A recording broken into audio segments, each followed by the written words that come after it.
ॐ भूर्भुवः स्वः तत्सवितुर्वरेण्यं भर्गो देवस्य धीमहि धियो यो नः प्रचोदयात् ॐ शान्ति शान्ति शान्तिः Namaste, my dear friends. This is the second video on the Kaivalya Navanitam book recommended by Maharishi Ramana to his devotees. I left the first video with the wording. Now listen how liberation while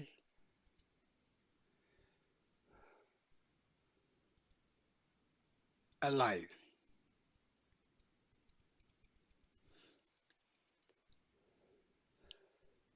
Persist disembodiment also.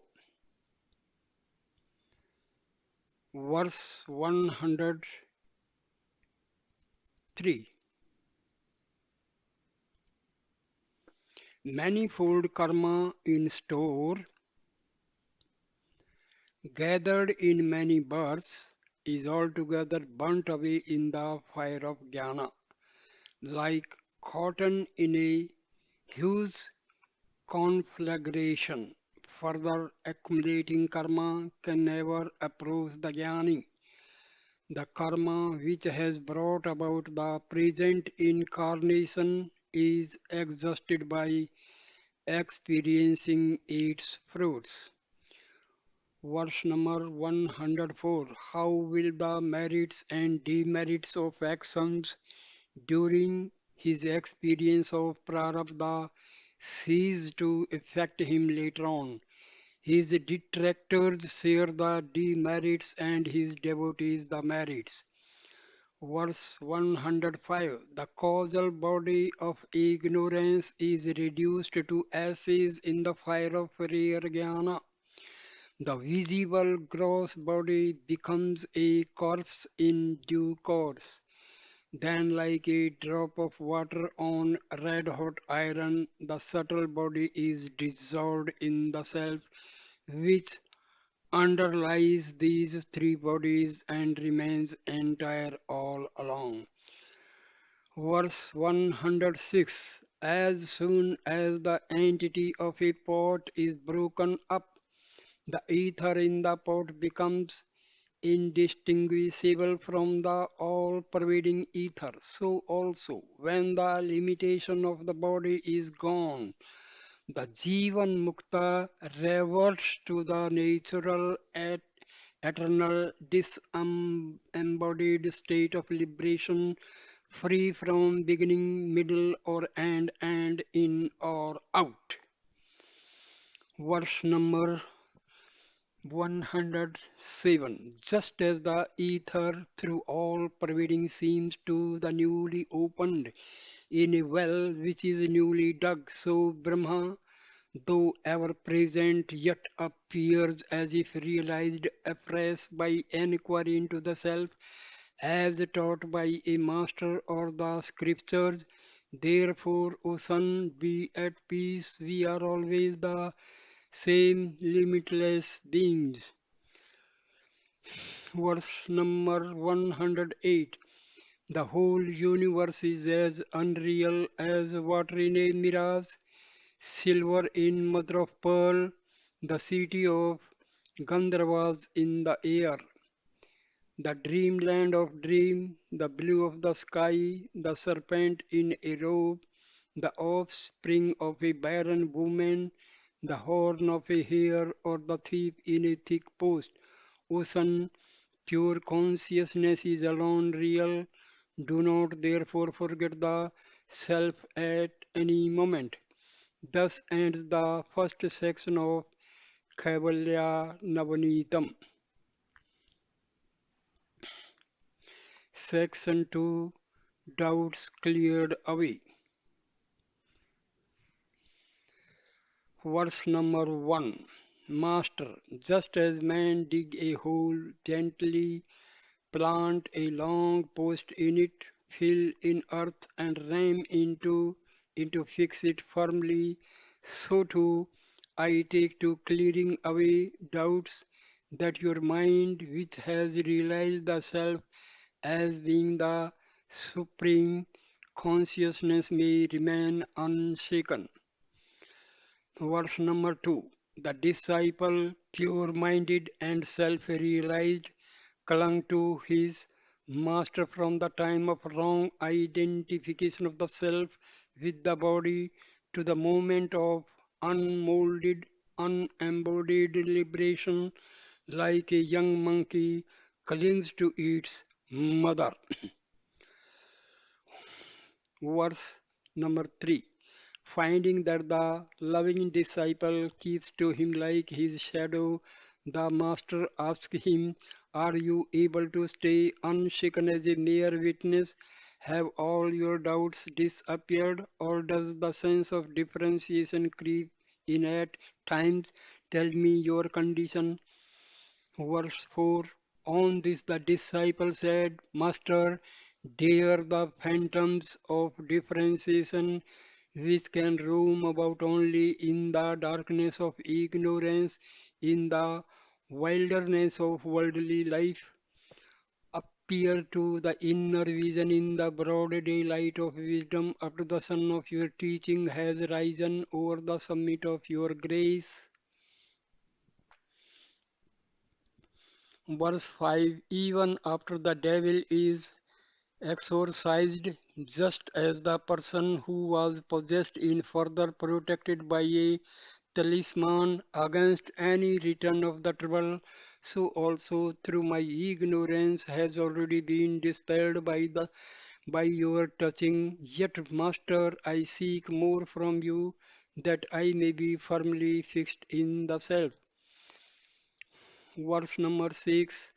You said, know it from the scriptures that the self is Brahma, non-dual. Brahma cannot be reached by speech, study or discussion. It must be realized in the heart. Self-shining Brahma cannot be reached by the miserable mind. Please clear what seems to be the contraction of the two statements. Verse number 7. Master, as Brahma is neither an object of the senses nor an object of inference, and as there is no second to it, it is beyond direct perception, inference, or analogy. Also know that being free from attributes, it cannot be expressed by words. Verse 8. The Vedas, which declare that Brahma lies beyond words, also signify it by the text, thou that thou art. If you ask which is right, know that both are right, for the Vedas can never be untrue. Verse number 9. A girl says, not he, of all others, and remains shy and silent when her lover is pointed out.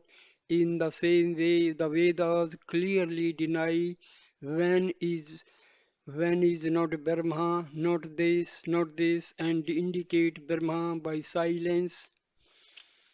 Verse number 10. Having answered the first part of your question, I proceed to answer the second.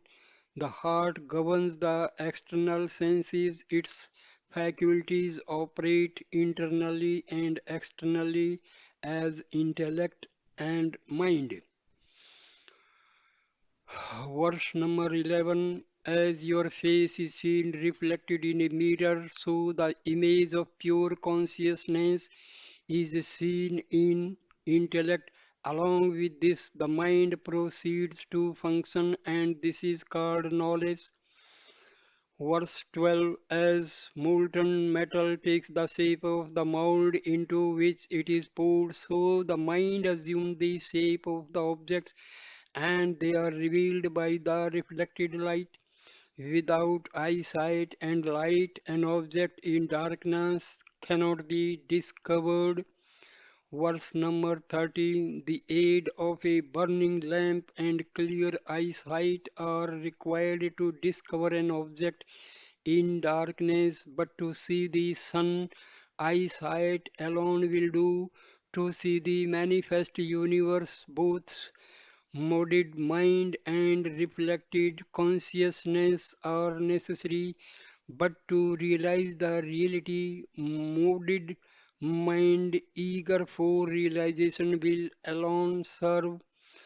Verse number 14. The union of the modded mind and the reflected self is called the mind. Brahma can be reached by the mind for the reason that the mode of mind directed to itself is necessary for realization. Brahma cannot be reached by the part of the mind which is reflected consciousness, thus reconciling the meaning free from doubt. Verse number 15. Disciple, Master, I have understood your teaching so far. Please let me ask you another question. Free from movement, unbroken, perfect, and transformed into that, is not such a state of mind called samadhi yoga or union in peace? How can this mind, always moving like a swing and raising up several words in a trice, be stilled so that it may remain steady in the self like a flame protected from droughts? Verse 16. Master, the active mind is composed of three gunas. When one of them is uppermost, the other two lie covert with sattva.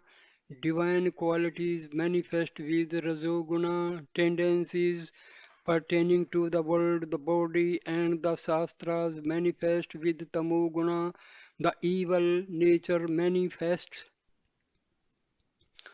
Verse number 17. Sattva is the very nature of the mind, whereas the other two qualities are more adjuncts and can therefore be banished from it. If one holds steadily to one's divineness, rajas and tamas will get strangled so that the internal stresses and the external manifold disappear.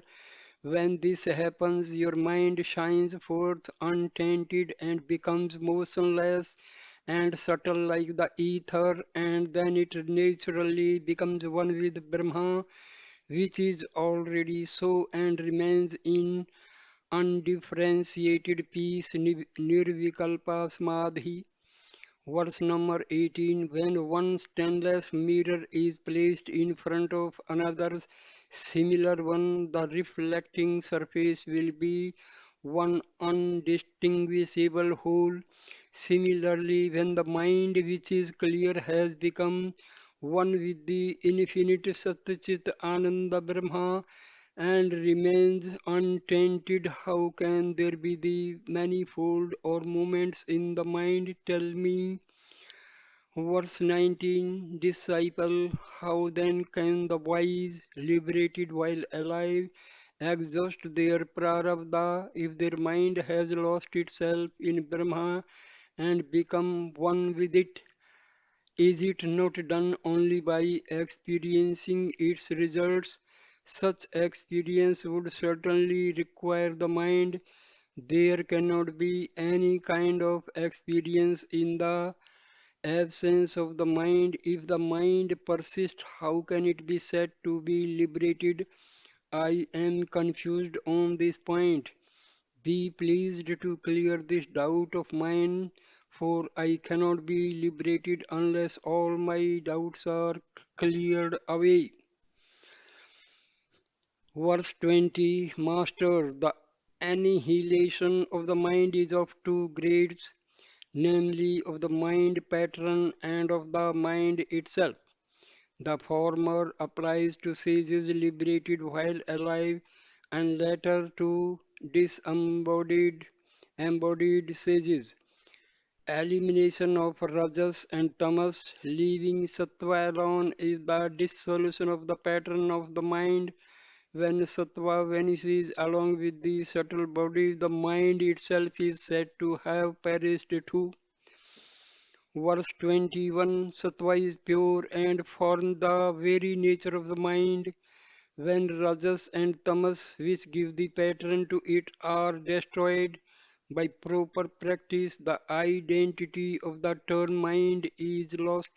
For in such a state, the sages will partake of what comes unsolicited to them, not think of the past or future, nor exult in joy or lament in sorrow, getting over their doership and becoming non-doers, witnessing the mental moods and the three states, waking dream and dreamless sleep, they can remain liberated at the same time as they pass through prarabdha.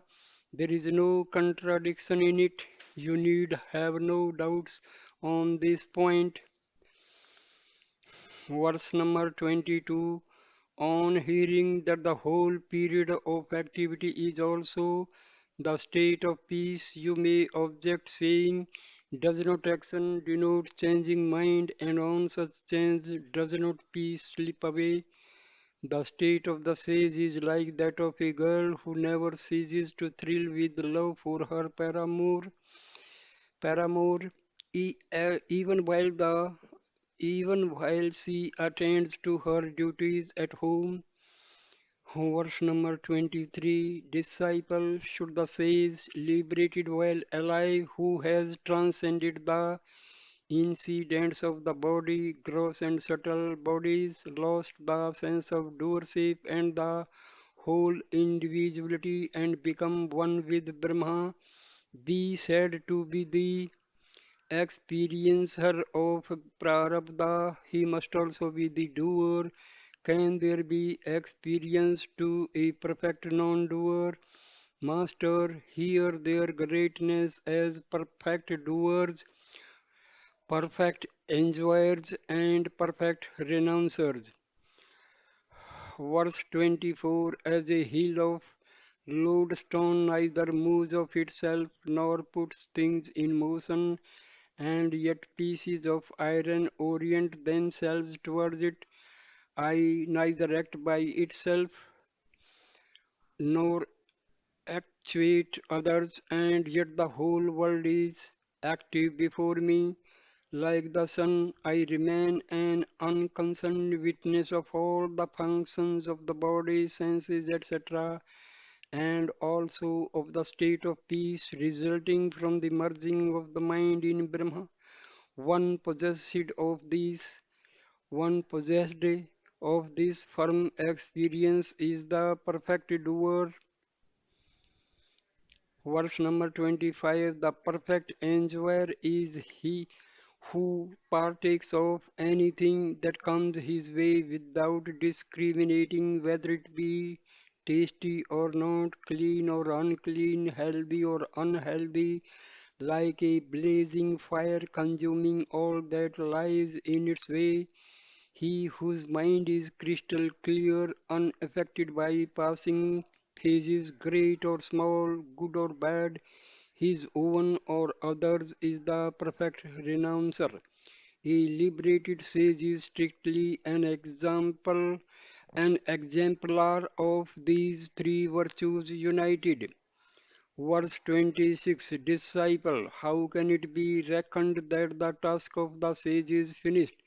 If by prarabdha he lives on in a body acting and teaching to suit others desirous of liberation. Verse number 27, Master, occupations of people are of three kinds, those pertaining to the present life and those pertaining to hereafter are only for the ignorant, possessed by desire for enjoyment, sense of ownership, and attachment to the body. Only those who long for deliverance turn to the learning of the truth, etc. Is there anything to be gained by learning, or other similar actions for a person who is all perfect. Verse 28 Disciple. It is right that they alone can practice true wisdom who have deliberately discarded the joys of life here and hereafter. Can those who have turned away from worldly activities and rituals to treat the path of liberation ever turn back to the old methods? Are not hearing, reasoning, and meditation necessary to make the mind firm? Verse 29 Master, they who do not know must learn the truth as taught by the scriptures and masters. Those who have doubts must engage in reasoning. Those who are in the grip of wrong knowledge must practice meditation. Can there be anything wanting for those who have become the real ethereal being consciousness perfection? Verse 30 Disciple, can the wise also say like the ignorant, I did, I saw, I ate, and I went? You say that they are free from wrong knowledge. Can realization of Brahma, which is real, admit of such expression? Please enlighten me on this point. Master, a person who wakes up from a dream speaks of his experiences in the dream. In the same way, the self realized says, though using the language of ignorant is not bound as the ego. A man who commits himself to the flames on the eve of his becoming an immortal God is spoken of only as a man until his body is reduced to ashes. So also the ego-free sage appears to function like others until he is disembodied. Verse 32 Disciple, if so, though the objects are unreal, would not the transactions associated with them cause misery?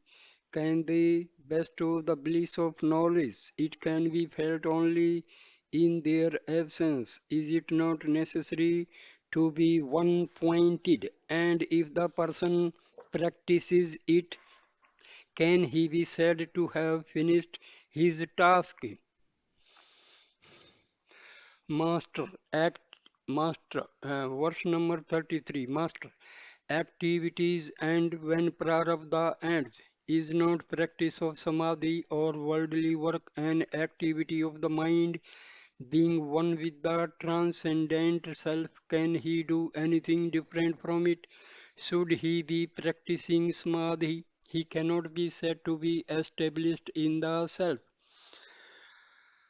Verse 34 Disciple, how is it then that some of those who are established in the self and have nothing more to do practice mind restraining meditations? Master, I have already told you that the sages liberated while alive appear to he active in many ways according to their prarabdha. Verse number 35. Hear me further. The activities of the sage are solely for the uplift of the world. He does not stand to lose or gain anything.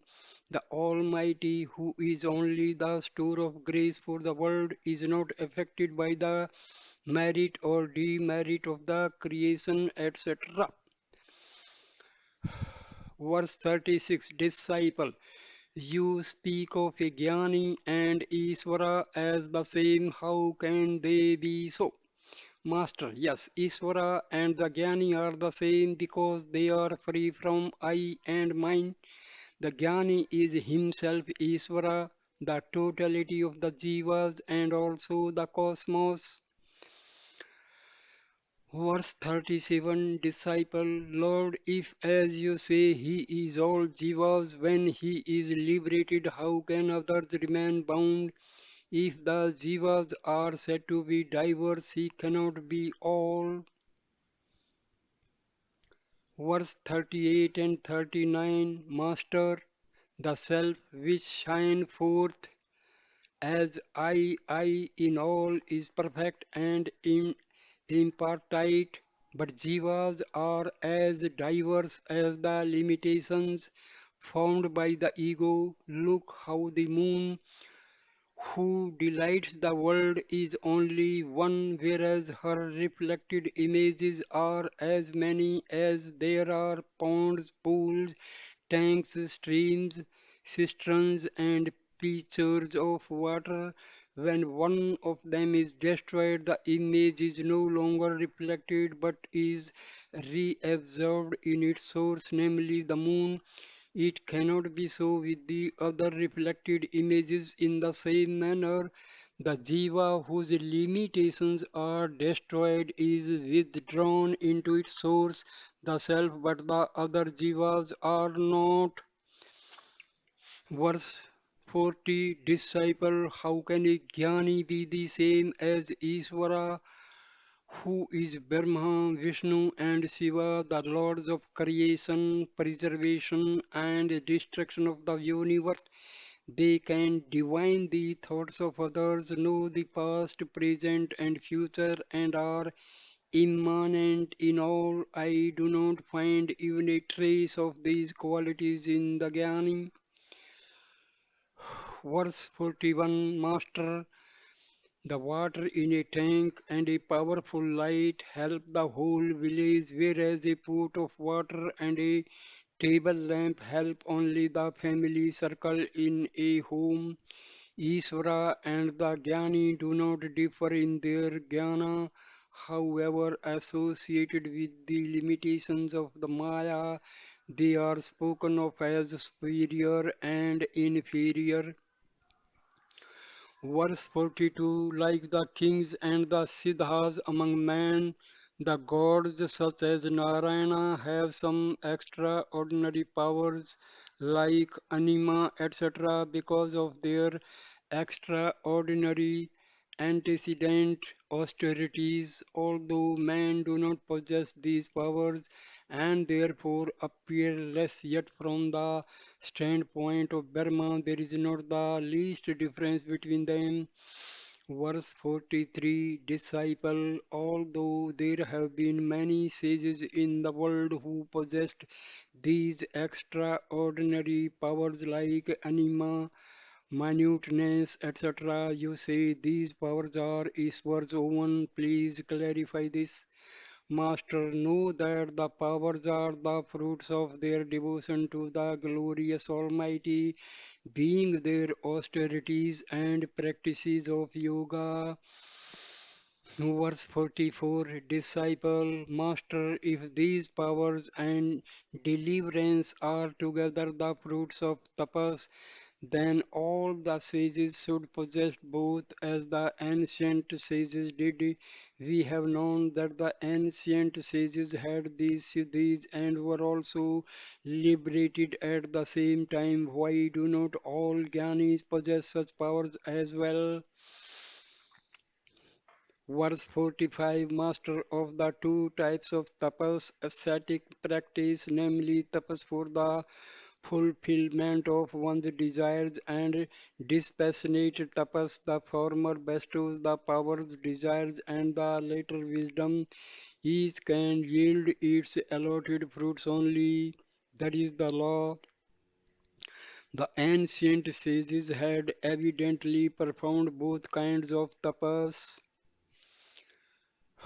Verse 46. Janaka, Mahabali, Bhagiratha, and others got deliverance only. Did they display any siddhis? No, some of the sages sought siddhis only, others sought both siddhis and emancipation. These siddhis are simply for display and nothing more. They do not make for liberation.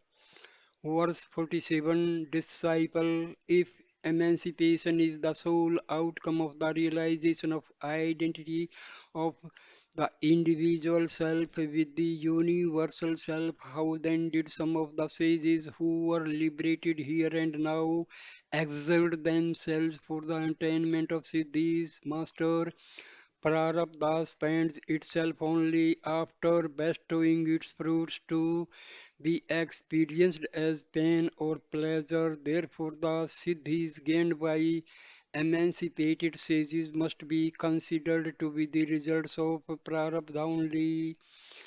Verse 48 and 49. Disciple, Master, I am now free from the delusions of the mind and remain pure and clear. However, there is certainly no harm in cleansing a mirror a little more, even though it is already clean.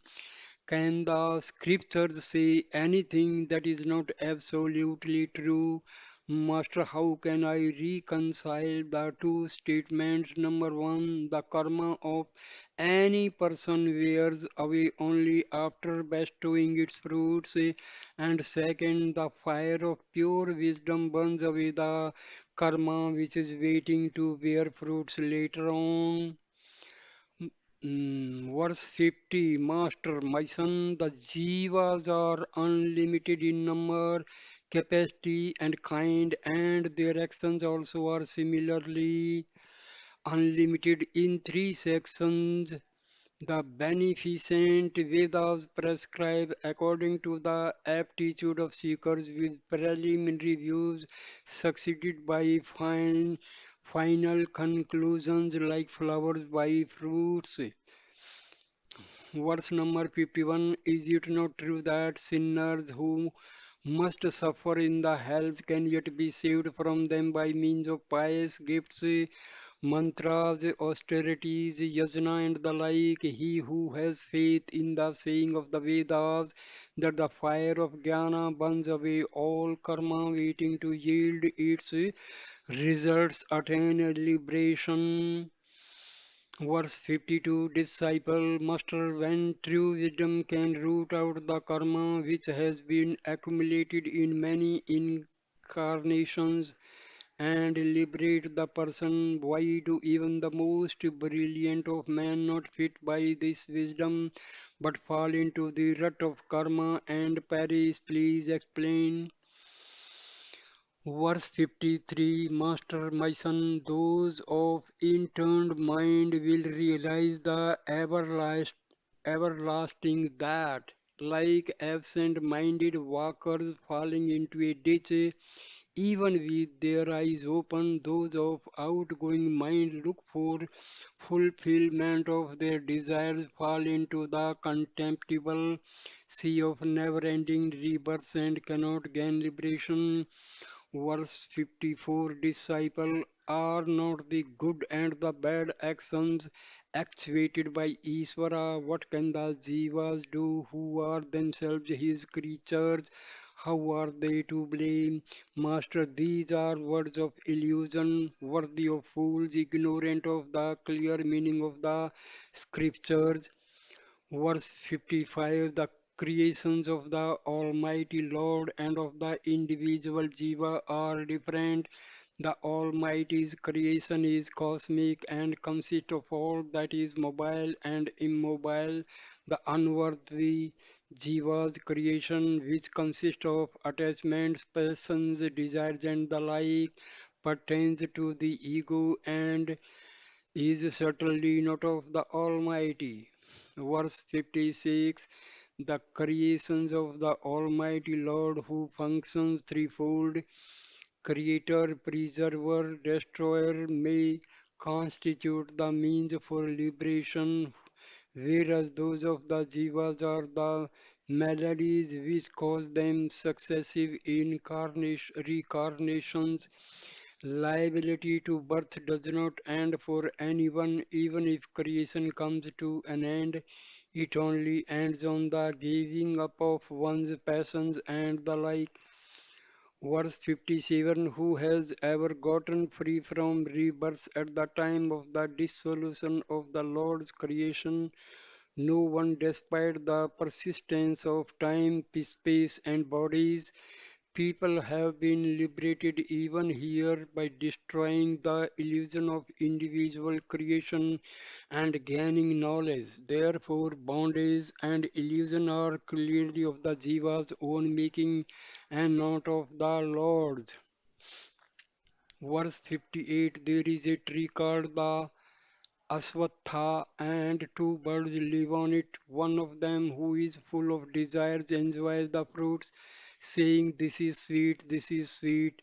The other, who is highly esteemed, does not eat thereof. Understand this parable by which the Holy Veda describes the Jiva and Iswara. Verse number 59, those fools head for disaster and who in their ignorance attribute to God the six evils: lust, anger, greed, delusion, conceit, and jealousy, which are of their own making, but the wise will gain untainted deliverance who recognize the same evils to be of their own making and not God's. Verse number 60, disciple, how is it that God, who is impartial, advances a few and degrades others? Master, he is like the father who encourages his sons who are in the right way and frowns on the other sons who are in the wrong way. Know it to be mercy to punish the erring and direct them to be righteous. Verse 61, the celestial tree, fire and water protect those who seek them by fulfilling their desires, keeping them warm and quenching their thirst. So also Ishvara is kind to his devotees and not so to others. Now think well and judge whose fault it is. Verse 62, now here is the vital point. Rebirth will be at an end for him who adopts with perseverance the way to deliverance shown by God in the scriptures, follows the sages, give up his evil propensities, discriminates the real from the unreal, rejects the illusion born of ignorance, and gains wisdom by realizing the self. Then and then only will rebirth be at an end for him. This is the truth. Verse 63, this wisdom can be gained by a long course of practice of unceasing inquiry into the self. Disciple, what is this inquiry? Master, inquiry consists in pondering over the questions: who is this I in the body, including mind, senses, etc.? What is sentience? What is insentience? What is their combination called bondage? What is release? Verse 64, disciple, the cumulative effect of all the meritorious actions of past births would confirm jnana on us. What is the need for an inquiry into the self? Master, listen carefully. The unselfish actions which were rendered into God help to keep of impurities and make the mind pure. The mind which has thus been purified then begins to inquire into the self and gains knowledge. Verse 65, disciple, Master, is it not possible for rituals and other powerful actions which confirm devotion, dispassion, happiness in the other world, supernatural powers, steadfastness in austerities, success in yoga, meditation, and divine form to give right knowledge which removes illusion? What need is there for inquiry also? Verse 66, Master, hear me. If you want to identify the persons in a masquerade, you set about to discover their nature, habits, and traits which are now hidden. If, on the other hand, you run about, jump, turn, somersaults, climb post, dance, and fuss about, that will not help you to recognize them. Verse 67. Likewise, inquiry alone can lead to the knowledge revealed in the Vedas, which only point to Brahman indirectly. Knowledge of the self cannot be gained by a study of the Vedas, feeding the hungry, performing austerities, repeating mantras, righteous conduct, sacrifices, and what not. Verse 68. Disciple, Master, the stain on a shining mirror can be removed only by rubbing it. Or has anyone made it stainless by knowledge only? Similarly, the dirt of ignorance should be removed by karma. How can it be done away with by knowledge, which is only mental? Verse 69. Master, son, the stain on a metallic mirror is material and also natural to it, but the black is not natural to the crystal quartz. It is only superimposed on it. Appropriate work is doubtless necessary to remove the stain on the mirror, but to know that the black is a superimposition on the crystal, the mind alone will succeed. Verse 70. Here also non-being, blank void, insentience and misery are all superimposed on being, consciousness, bliss by the play of Maya. They are neither natural nor real. The series of karma does not conflict with avidya, ignorance, though it is perishable. On the contrary, it nourishes it. Jnana, realization is the fire which burns away karma and ignorance. Verse number 71. A man who's forgotten where he left his things in the house cannot recover them by weeping even for 100 years, but he will get them only if he thinks the matter over and finds out. The self is realized directly by knowledge which destroys forgetfulness, ignorance, the root cause of all misery, but it cannot be realized by any amount of hard work, though extended over several eons, yugas.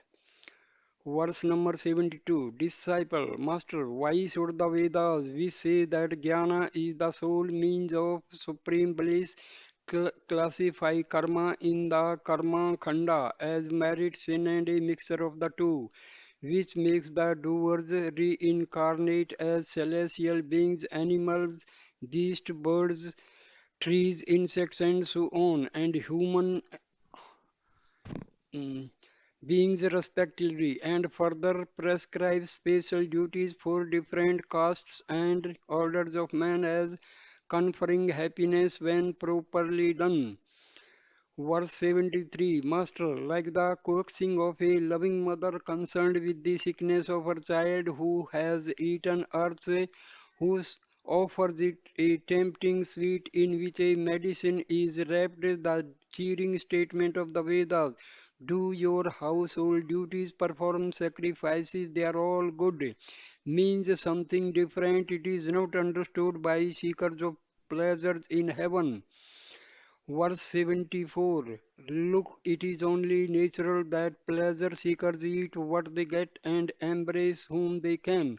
Would the scriptures dictate what is after all natural to everyone? Do they not know so much?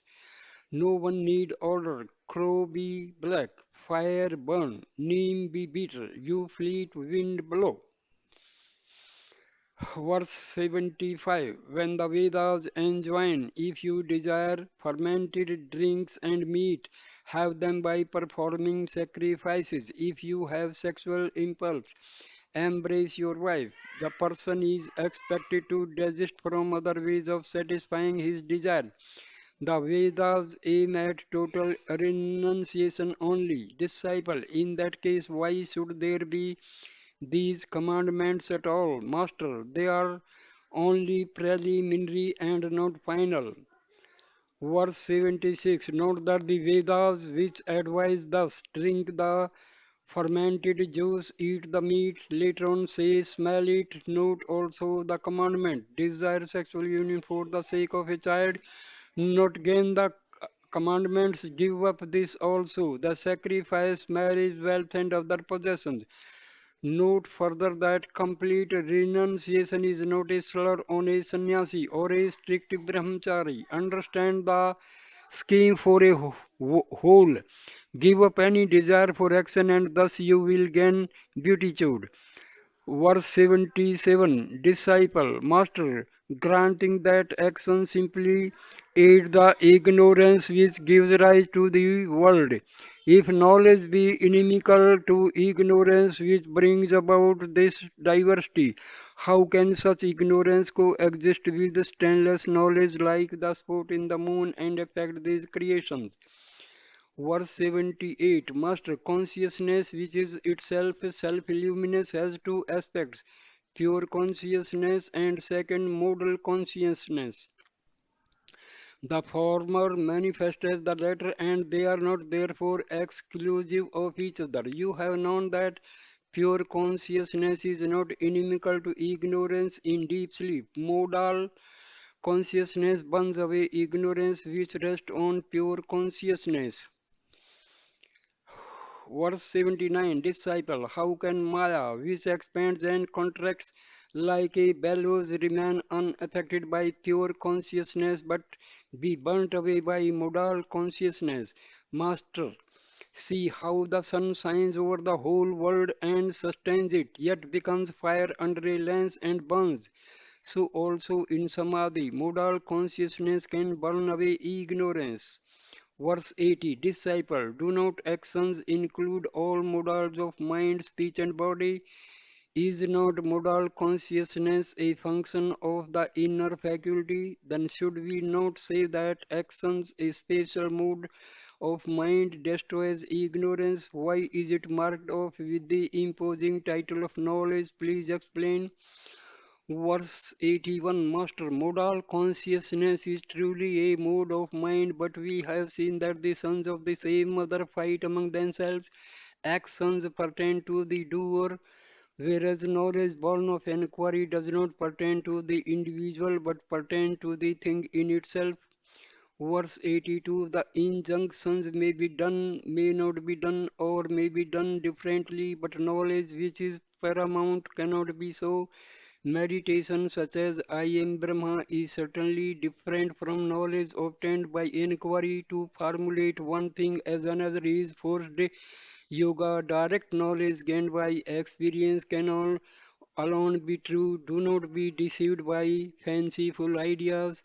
Verse 83 Knowledge is the result of direct experience, whereas meditations is mere mental imagery of something heard. That which is heard from others will be wiped off the memory, but not that which is experienced. Therefore, that which is experienced is alone real, but not those things that are meditated upon. Know that knowledge, but not karma, is the destroyer of ignorance at sight. 80, verse 84 Do not doubt that unreal meditation can grant real final deliverance.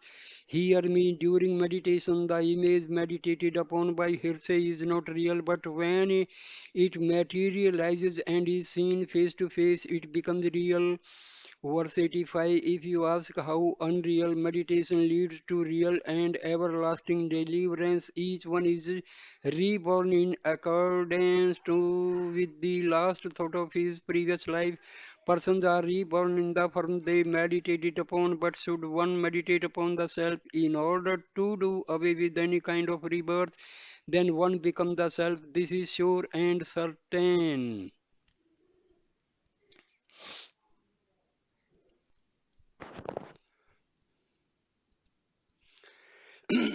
Verse number 86 Disciple, if those who meditate on attributeless, that is, transcendental Brahma, become that, where is the need for inquiry or for knowledge? Master, meditation upon Brahma is based on hearsay. However, it becomes a fact of experience in due course. This experience is called the everlasting inquiry knowledge. or jnana, which destroys ignorance or deliverance. This is the final conclusion. 86, verse 87. Disciple, if the modal consciousness after destroying ignorance is left over in all perfect self, how can there be the experience of undivided being? Master, just as cleaning nut powder carries down the impurities in water and settle down with them, so also modal consciousness destroys ignorance and perishes with it. Verse 88, disciple, what is the nature of the wise liberated here and now? Master, they are free from thoughts and therefore live happy like an undisputed overlord of the whole world or like a baby. The ideas of bondage and release vanish for them altogether, so much so that they laugh at those who speak of such things. For are they not to be laughed at who they say that a mosquito took in the ether and vomited it forth? Verse 89, the son of a barren woman and the man seen in the post were flowers gathered in the sky, wrangled over the price of the silver in mother of pearl, in the city of the Gandharvas, armed themselves with the horns of hares, fought and stabbed each other, died together, and turned into ghosts. No man of sense will be excited on hearing this story. Verse 90. Since Maya itself is unreal, all its creation must likewise be unreal. Can the progeny be of a different species than the mother? Therefore, do not heed heaven or hell, good or bad, but stay as the self which is Satya Chitta Ananda Purna perfection. Verse 91, disciple, Master, tell me, is it not blasphemy to deny as unreal the lotus-seated Creator and the other gods, the great men of the world, holy water like the Ganges, the places of pilgrimage, the holy occasions, the four Vedas with their six auxiliaries, the mantras and austerities? Verse 92. Master, if it be sacrilege to deny dream visions as false, it would be sacrilege to deny the world with its contents, which derives its existence from illusion. If, on the other hand, it is right to deny dream visions, it is only right to deny the world also, which is derived from illusion. Verse 93. If the Puranas hold up as men of merit the ignorant who regard the false as true, does any Shastra attach censure to the Jnani for calling the truth? Maya, which appears as the elements and their modifications with different names and forms, is false. Only the self, which is all diffusive as Satya Chit Ananda, is the truth. Verse number 94. Disciple A. Of what nature is Maya? B. Who are in its grip? C. How did it come into being? D. Why did it arise? E. Duality is inevitable if Maya is separate from Brahma. F. If not separate, Brahma itself is false like Maya. Verse 95. Master. Because its nature is not determinable, Maya is said to be inexpressible. B. They are in its grip who think this is mine, I am the body, the world is real. C. No one can ascertain how this mysterious illusion came into being. D. As to why, it is because of the poison's want of vichara, discerning inquiry. Verse 96. E and F. A magician's unseen powers remain unknown until hordes of illusory beings make their appearance in the show. Similarly, the countless powers of Brahma remain unbroken, but they are inferred only after the manifestation of the elements. Verse 97. The magician who stands on terra firma and the woods conjured by him are visible to the onlookers. But his wonderful genius for magic remains mysterious. So also the handiwork of illusion, the world and the wilder of illusion. There are many power distinct from Almighty Brahma and the world. Verse 98. The power is not apart from the mm, wilder. The wilder of magic is real, but the apparitions of magic are not. Wise son, you can from this illustration ascertain the true nature of the reality, which is the wilder of illusion, and which are at the same time remains whole and as the self. Thus get clear of your doubts. Verse 99. Disciple, why should the power which is unreal be said to exist? Master, look how the grasses and their like which appear insentient put forth blossoms and best crops, but for the consciousness pervading them all, the mobile and immobile beings would lose their immemorial nature. Verse 100.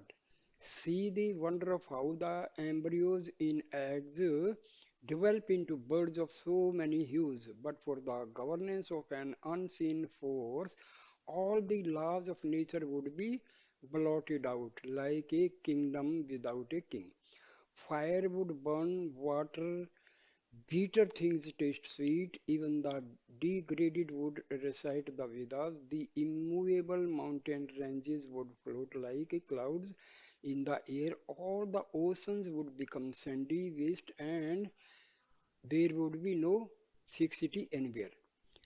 Verse 101. Disciple, Master, how can this power of consciousness, that is Maya, which cannot be seen or known or expressed by anyone in words and which form the root cause of diverse names and forms, be rooted out? Otherwise, how is Brahma to be meditated upon as the non-dual reality to gain deliverance? 102. Verse 102. Master, what becomes of the well-known qualities of air, water, fire when they are checked by amulets or incantations? If you stay as Satchitananda, free from other thoughts, Maya becomes extinct. No other method can be found in the whole range of the Vedas. Verse 103. What remains unmanifest in day becomes manifest as a port to discard names and forms and recognize the clay is true knowledge. In the same manner, discard the fancied notions of plurality of being and realize the self as pure consciousness. Verse 104. Disciple, though false, how can the persistent appearance of non-being in sensuous misery in the fullness of being consciousness belief be wiped out? Master, though the reflection in a pool of water appears head downwards and tremulous, yet when the figure on the ground is considered, which remain upright and steady, that worthless image is then seen as unreal. So here ends the second video on Kaivalya Navanitam. So thank you for watching this video. Please comment, share and like the video and subscribe my channel. Thanks a lot, my dear friends. Thanks a lot. Thank you.